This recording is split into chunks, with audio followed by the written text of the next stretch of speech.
नमस्कार दोस्तों, इतिहास के पन्नों में आपका स्वागत है। आज हम आपको ले चलेंगे मुगल दरबार की उन दीवारों के पीछे जिनका रहस्य कभी खुलेआम प्रकट नहीं हुए।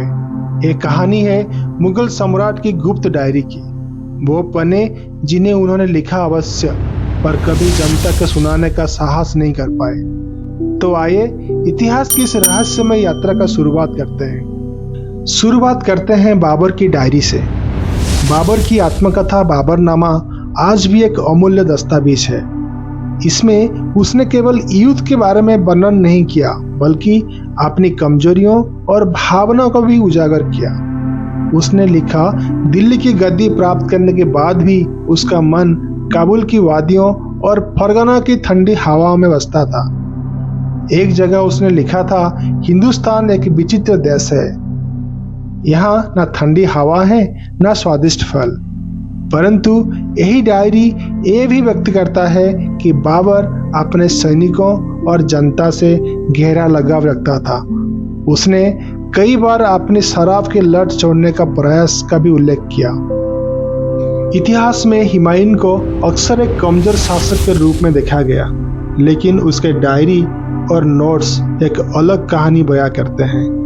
उसने अपनी डायरी में तारों और ग्रह नक्षत्र के चित्र बनाए। एक जगह उसने लिखा, मेरे भाग्य का तारा डूबा हुआ है परंतु एक दिन फिर चमकेगा। और वास्तव में उसका बेटा अकबर ही वो चमकता तारा साबित हुआ। इतिहास गवाह है कि जिस शासक को लोग भूल गए थे, उसके सपनों को अकबर ने आगे बढ़ाकर मुगल साम्राज्य का शान बढ़ाया।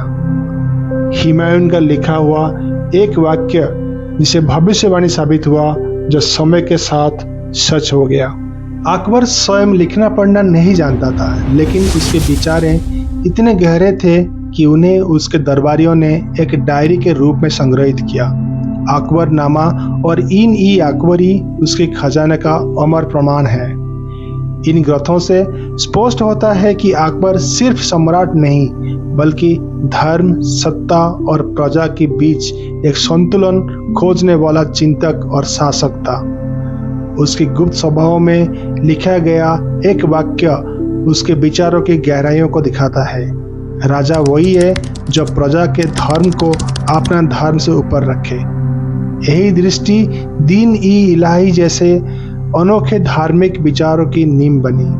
परंतु डायरी के एक पन्नों में एक और सच छुपा है, अकबर का अकेलापन। उसने कभी लिखा था, मुझ पर सब मुस्कुराते हैं पर कोई मेरा सच्चा दोस्त नहीं। यहाँ एक सम्राट की मजबूती के पीछे छुपा वो इंसान नजर आता है जिसे दुनिया ने कभी समझना नहीं चाहा। जहांगीर की आत्मकथा तुझे के जहांगीर आज भी उपलब्ध है। उसने अपने शराब के जुनून और कला का प्रेम का विस्तृत वर्णन किया। एक जगह उसने लिखा, एक दिन में 20 प्याला शराब पिए और फिर भी लिख पाया। मगर डायरी के कुछ हिस्सों में यह भी स्पष्ट होता है कि वो अपनी कमजोरियों से दुखी था।